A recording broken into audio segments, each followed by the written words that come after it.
અને પછી એટલી વારમાં આપણી ગાડી ગોડાઉન પાસે પહોંચી ગઈ હતી। Welcome to my mini blog. મારું નામ છે સફિયા અને હું છું સુરતથી।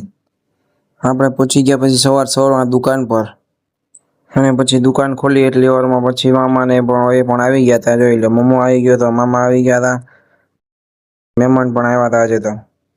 અને પછી મમ્મુને ભૂખ લાગી ગઈ તો એ પછી કાંઈક ભાગ લેવા વયો ગયો અને પછી ગાડી લઈને ફટાફટ આવી ગયો।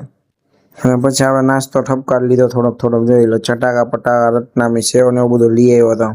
એટલી વારમાં આપણી ગાડી પણ આવી ગઈ હતી પછી અને આપણે જવાનું હતું માલ લેવા માટે, કેમ કે હજી માલ લેવાનો બાકી છે તો ઘણો બધો હજી પડ્યો હતો ત્યાં।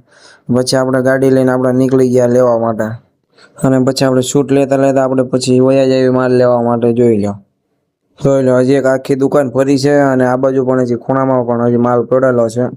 અને જો ઉપરથી પછી આપણે ડાયરેક્ટ ગાડીમાં ઘા કરવા માંડ્યા હતા। જોઈ લો અને પછી નમાજનો ટાઈમ થઈ ગયો તો આપણે નમાજ પડવા વયા ગયા, જુમ્મા હતો આજે।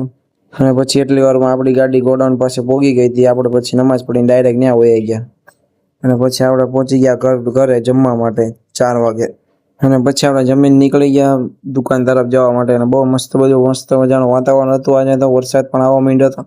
આપણે શૂટ લેતા આપણે વયા જઈએ 5 વાગે પછી દુકાન પર અને આપણે પહોંચી ગયા પછી દુકાન પર, દુકાને જઈને ખોલી નાખી કમ્પ્લીટ। જોઈ લો અને પછી સાંજ પડીને આપણે દુકાન કરી દીધી બંધ। જોઈ લો કમ્પ્લીટ બંધ થઈ ગઈ। હજી નવો માલ આવ્યો છે તો એ ધીમે ધીમે ખોલશું અને સેલ પણ લાગવાનો છે, એટલે એના માટે ફોલો પણ કરતા જાઓ તમારા ભાઈને। બહુ મોટો સેલ લગાડવાનો છે આપણે, એટલે ફોલો કરતા જજો તમારા ભાઈને। એની સાથે આપણો આજનો દિવસ પૂરો થાય છે રાતે 10 વાગે। અને નવા વિડીયો જોવા માટે ફોલો પણ કરતા જાઓ।